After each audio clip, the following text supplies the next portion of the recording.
I remember yelling, "Hello? Hello, is anyone here?"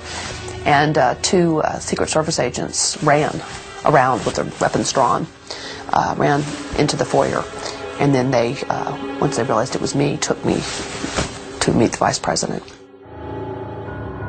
After the Pentagon was hit, the Vice President had been taken to a bunker deep in the ground under the White House.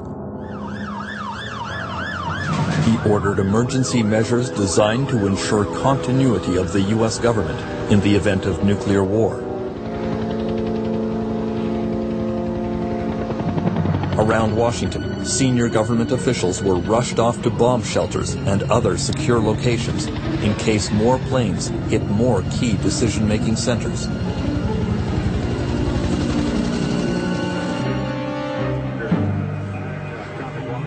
At 9:42 a.m., the senior air traffic controller in the United States ordered that all planes land immediately at the nearest airport, a high-risk procedure that had never been attempted.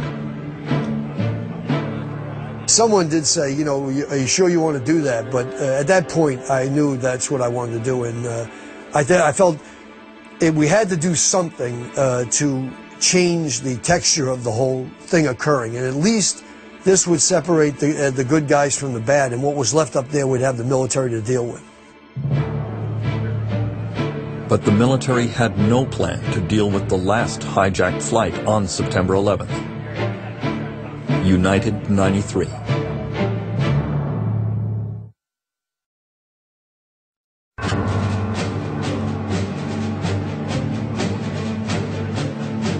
At 9:23 a.m. on 9/11, an alert flight dispatcher at United Airlines had sent out a text warning to his airline crews. Beware any cockpit intrusion. 2 aircraft hit World Trade Center. The captain of United Airlines Flight 93 was confused by the message and wrote back at 9:28, "Confirmed last message, please." Apparently he did not secure his cockpit, because 2 minutes later his radio was transmitting the sound of the hijackers attacking.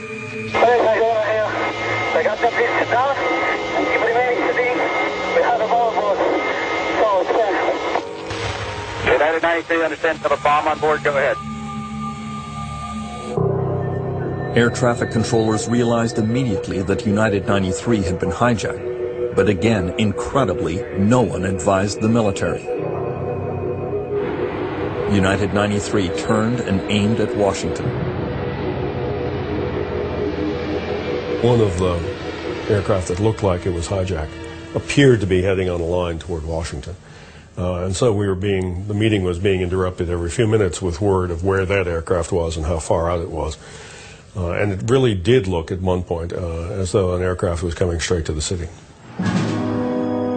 FAA headquarters officials were supposed to notify the military, but staff members there were recorded dithering about the hijacked United flight.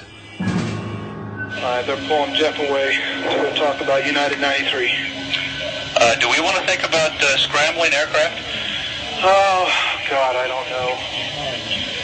That's a decision somebody's going to have to make probably in the next 10 minutes. You know, everybody just left the room.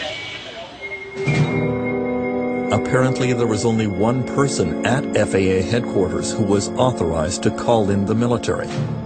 Ben Sliney was told that no one could find that person. I said something like, well, I mean, that's incredible. There's only one person. There must be someone designated that, or someone who will assume the responsibility of issuing an order. We were becoming frustrated in our attempts to get some information on what was the military response. United 93 crashed into a field in Pennsylvania at 10:03 a.m. It was brought down by the heroic actions of its passengers, who prevented it from slamming into Washington. The military only found out about the hijacked flight after it had already crashed. United 93, have you got information on that yet? Yeah, he's down. He's down? Yes. When did he land? Because we had confirmation. He did not land. Oh, he's down? Yes, somewhere up northeast of Camp David. Northeast of Camp David. That's the last report. They don't know exactly where. In New York, at 1 minute before 10 o'clock, the unthinkable happened.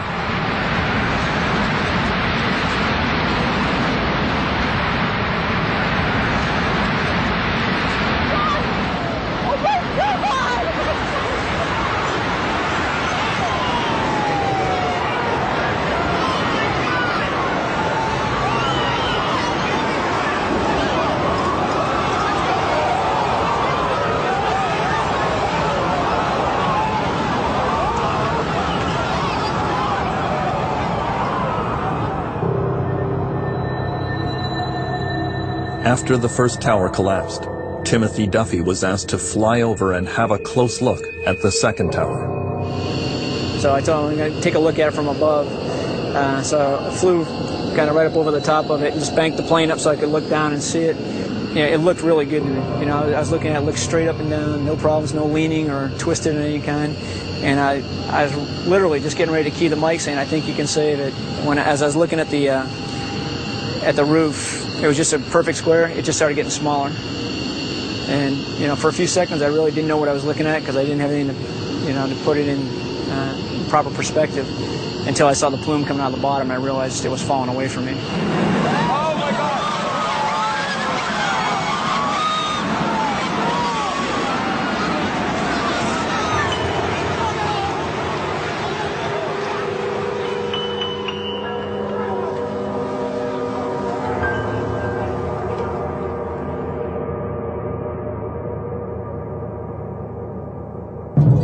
To this day, it is unclear who was really giving the most critical orders on 9/11. The most controversial question regards the order to shoot down commercial airliners if they were hijacked, an order which could have killed hundreds more innocent people.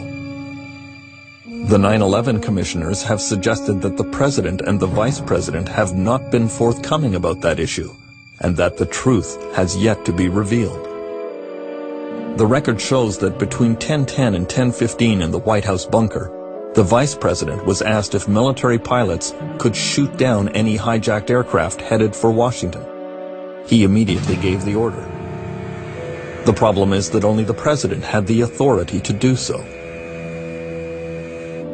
Later, both Mr. Bush and Mr. Cheney claimed to the 9/11 Commission that the president actually gave the shoot-down order about 15 minutes earlier, but the White House call records do not support their claim.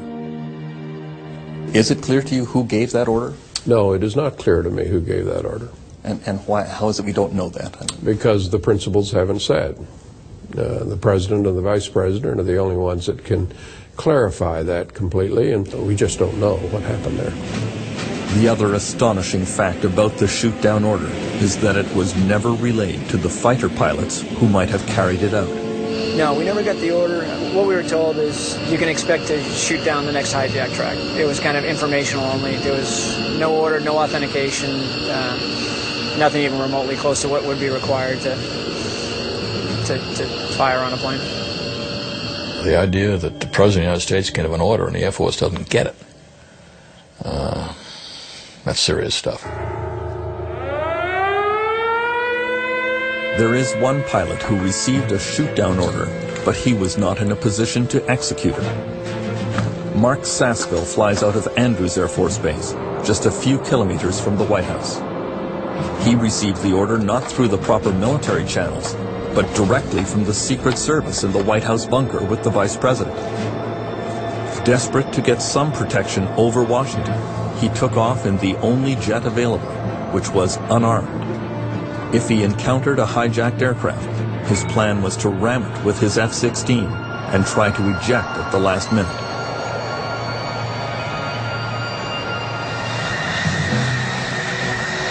Well, I'd have one hand on the stick and the other on the ejection handle, and hopefully I could play it right to get out after I did hit the airplane.